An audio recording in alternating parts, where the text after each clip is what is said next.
আমার মতন যারা বিরিয়ানি লাভার আছে তাদের জন্য এই রেসিপিটা চটপট বানিয়ে ফেলুন বিরিয়ানি। তো চলো এই রেসিপিটা আজ আমি তোমাদের সঙ্গে শেয়ার করব কিভাবে চটপট জলদি হয়ে যায়। তো সেই জন্য কী কী উপকরণ লাগবে দেখে নাও। তো এইখানে আমি 300 গ্রাম মতন মাংস নিয়ে নিয়েছি, আর আদা রসুনের পেস্ট দিয়ে দিয়েছি 2 চামচ, আর এতে একটু চিকেন মশলা, একটু হলুদ গুঁড়ো, আর একটু জিরে গুঁড়ো,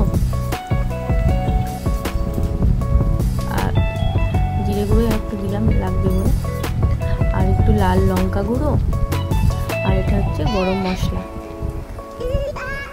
তো এরপরে আমি দিয়ে দেব হচ্ছে গোলাপ জল আর একটু বিরিয়ানি মশলা, আর কেওড়া জল যদি থাকে তোমাদের কাছে অ্যাভেলেবেল অবশ্যই সেটাও দিতে পারো, আর একটু দই দিয়ে ভালোভাবে মাখিয়ে আমি এটাকে ঢাকা দিয়ে রেখে দিলাম। আর জলের মধ্যে দিয়ে দিলাম লবঙ্গ, এলাচ, দারচিনি আর দুটো তেজপাতা। তো জলটা গরম হয়ে গেছে সেহেতু আমি চালটাও দিয়ে নেব।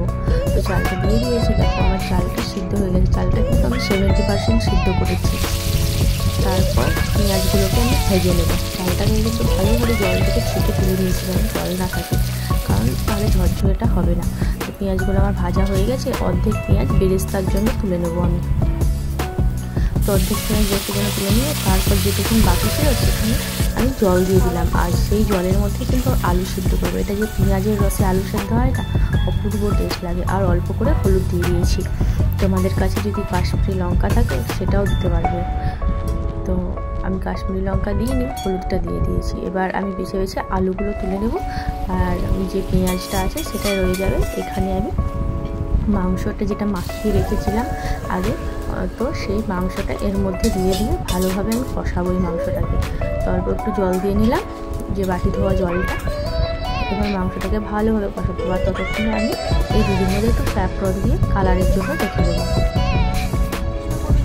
তো মাংসটা আমার কষানো হয়ে গেছে, দেখো একদম কালার চেঞ্জ হয়ে গেছে। এবার আমি এর মধ্যেই কিন্তু ভাতের চালগুলো দিয়ে দেবো, আমি আর অন্য পাত্রে দেবো না, কারণ এটা হচ্ছে একদম চটপট রেসিপি। তো দুটো লঙ্কা দিয়ে দিলাম। লঙ্কাটা তোমরা অ্যাভয়েড করতেই পারো, কারণ ঝাল না খেলে দেবে না। আর তার এতে কিন্তু লবণ দিয়ে দেবে অবশ্যই। আর এটা হচ্ছে বিরিয়ানি মশলা, বিরিয়ানি মশলাটাও দিয়ে দিলাম ভালোভাবে উপরে, আর একটু বেরেস্তা দিলাম। আর হাত চলে গেছি যে ভাতের চালের মধ্যে যে জল দিয়েছিলাম সেখানেও কিন্তু লবণ দিয়েছিলাম, তো সেখানে আমি অল্প লবণ দেবো এখন। আর উপর থেকে একটু গোলাপ জল দিয়ে দিলাম। আর এটা হচ্ছে মিঠা আতর বা বিরিয়ানি এসেন্স যেটা বলতে, আর উপর থেকে ঘি দিয়ে দিয়েছি। আর যে ভাতটুকুন বেঁচেছিল সেই ভাতটুকুন এবার আমি উপর থেকে দিয়ে দেবো। তো এবার আমি বিরিয়ানি মশলা আর যে বেরেস্তাটুকু আছে আমি সেটাকে ভালোভাবে উপর থেকে ছড়িয়ে দেবো।